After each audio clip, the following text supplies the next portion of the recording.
Shalom, salam berkat dari kami untuk pendengar sekalian. Saat ini pendengar akan diberkati dengan program Hari Ini Harinya Tuhan bagian yang ke-8. Sebuah program rohani tentang doktrin Alkitab yang menolong kita untuk semakin tertanam dalam kebenaran firman dan bertumbuh dalam kemuliaan. Bersama hambanya, Pendeta Gilbert Lumwendong, STH. Banyak orang merasa doktrin Alkitab sebagai sesuatu yang membingungkan. Tetapi tahukah saudara bahwa doktrin Alkitab intinya adalah memahami Alkitab dengan benar, dengan pemahaman yang sistematis, sehingga kita terus dapat tertanam di dalam kebenaran firman, sehingga kita terus bertumbuh di dalam kemuliaan Allah. Buka hati saudara sekalian untuk menerima berkat-berkat firman-Nya hari ini. Tidak selamanya kebenaran mendatangkan berkat. Karena kalau kita mau jujur, kadangkala kita sudah hidup dalam kebenaran, tapi justru yang kita lihat adalah tekanan dan penderitaan. Nah, pertanyaannya, jika kita sudah hidup dalam kebenaran, lalu kita lihat tekanan dan penderitaan, bagaimana sikap kita yang sebenarnya? Apakah kita harus marah, berontak, bersungut? Itu semua tidak menyelesaikan persoalan. Itu semua hanya membuat hidup kita makin jauh dari Tuhan. Karena saudaraku yang kasih dalam Tuhan, tidak semua penderitaan datangnya dari setan. Tidak semua penderitaan itu tanda bahwa Allah tidak buat mujizat. Tetapi kalau kita sudah hidup dalam kebenaran, lalu kita harus lewati penderitaan, maka apa sikap kita? Yang pertama, kita harus mulai koreksi hidup kita. Artinya, benarkah bahwa penderitaan yang saya hadapi ini adalah penderitaan karena kebenaran? Artinya, sudahkah saya memang hidup dalam kebenaran? Karena walaupun kita orang benar, walaupun kita sudah bertobat, walaupun kita sudah melayani, tetapi kalau kita menghadapi penderitaan karena kesalahan kita, maka tidak ada jalan lain. Kita harus bertobat, karena kalau tidak, maka tekanan demi tekanan akan makin berat. Bangsa Israel harus berputar 40 tahun. Bukan itu rencana Tuhan, tapi Tuhan izinkan. Kenapa? Karena mereka keras kepala, mereka kepala batu, mereka tidak mau bertobat. Akhirnya hanya 2 orang yang bisa menginjak tanah perjanjian, hanya Yosua dan Kaleb. Nah, saudaraku yang kasih dalam Tuhan, jadi ketika kita hidup dalam kebenaran, lalu kita melewati tekanan dan penderitaan, yang pertama kita harus koreksi hidup. Yang kedua, setelah kita tahu bahwa memang saya sudah benar, memang saya sudah melakukan firman Tuhan, semua tekanan dan penderitaan ini terjadi karena kebenaran di mana saya mau menjadi pelaku-pelaku firman. Jika itu memang terjadi, marilah tetap setia. Jadi langkah pertama, koreksi hidup. Setelah kita tahu, memang Tuhan izinkan ini semua karena saya sudah hidup dalam kebenaran, tetaplah setia.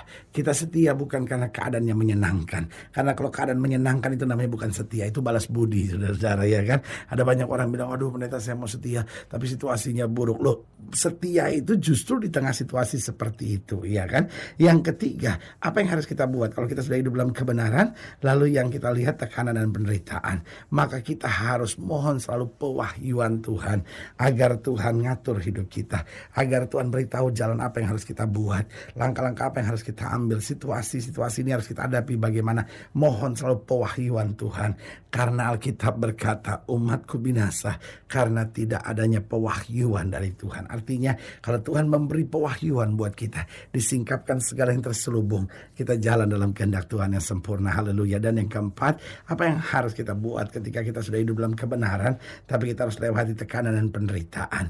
Maka yang keempat, kita harus kuat dan mengandalkan Tuhan saja.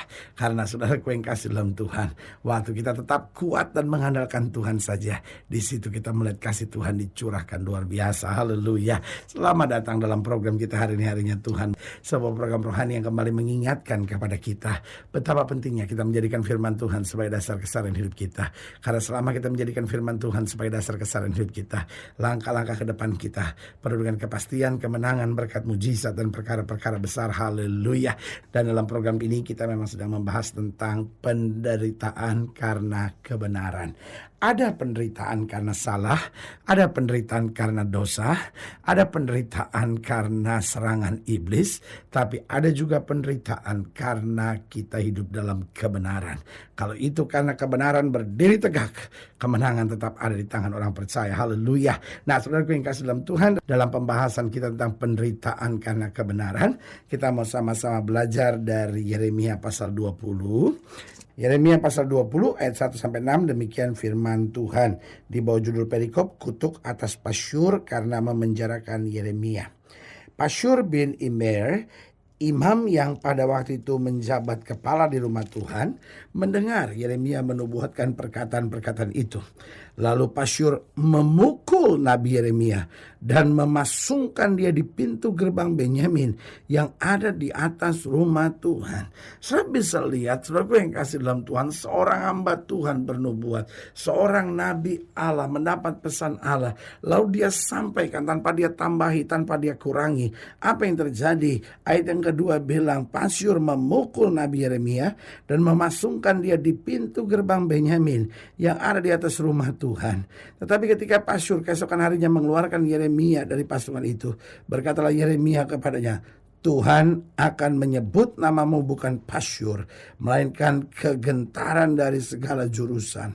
Sebab begini firman Tuhan, sesungguhnya aku akan membuat engkau menjadi kegentaran bagimu sendiri dan bagi semua sahabat-sahabatmu. Mereka akan rebah mati oleh pedang musuhnya di depan matamu sendiri. Dan seluruh Yehuda akan kuserahkan dalam tangan Raja Babel, yang akan mengangkut mereka ke dalam pembuangan ke Babel dan memukul mati mereka dengan pedang. Juga harta benda kota ini, segala jeripayahnya, segala barangnya yang berharga, dan segala barang perbendaharaan raja-raja Yehuda akan kuserahkan ke dalam tangan musuhnya, yang akan menjara, mengumpulkan dan membawa semuanya itu ke Babel.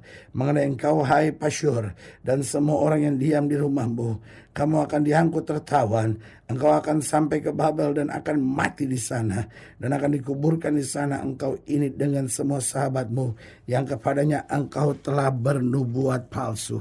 Lihat saudaraku yang kasih dalam Tuhan, Yeremia hidup dalam kebenaran, tapi dia melewati penderitaan. Seorang imam kepala rumah Tuhan pada saat itu namanya Pasyur bin Immer tiba-tiba memukulnya, dan bukan hanya memukulnya, kemudian memasungkannya di pintu gerbang kota Benyamin.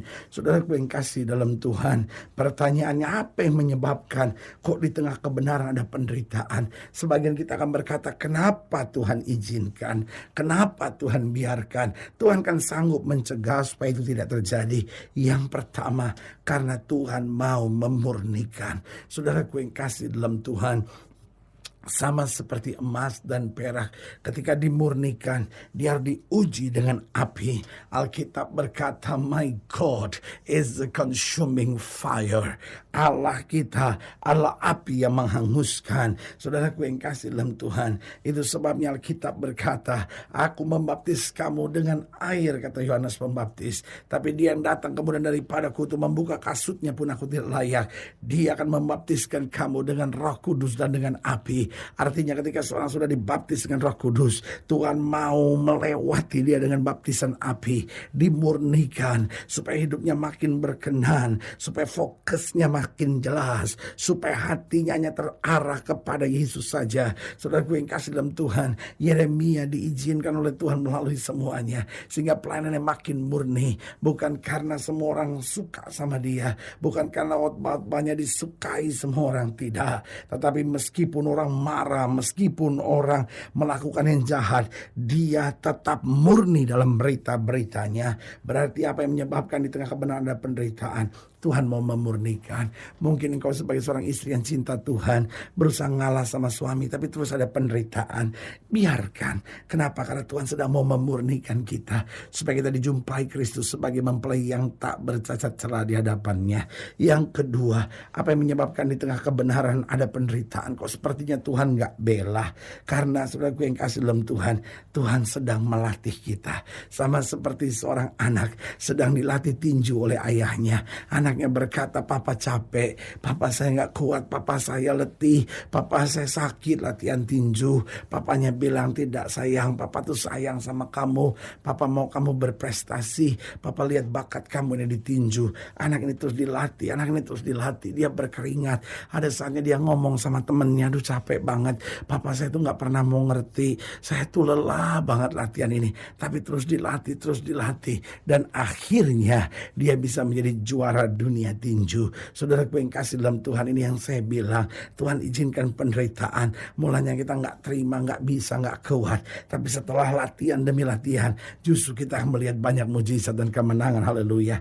Yang ketiga, kenapa justru di tengah kebenaran seringkali ada penderitaan? Sepertinya kenapa Tuhan gak buat apa-apa?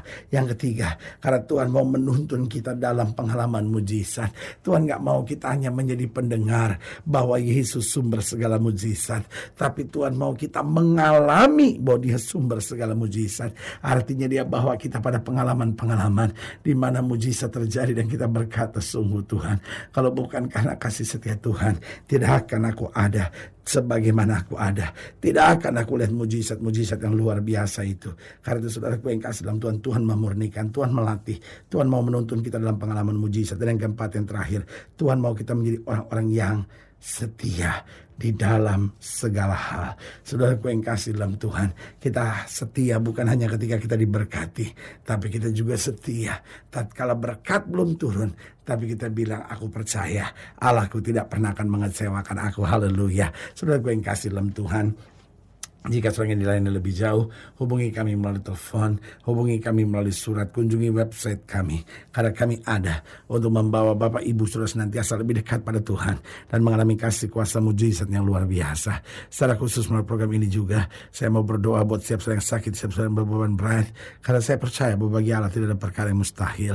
Dan saudara-saudara yang didoakan secara khusus, boleh taruh tangan kanan saudara di dada, dan kita akan berdoa. Mari kita berdoa. Bapa, dalam nama Yesus, hamba doa buat yang sakit, hamba doa buat yang berbeban berat, hamba juga doa untuk setiap mereka yang sedang taruh tangan kanannya di dada, karena butuh mujizat, karena butuh kekuatan.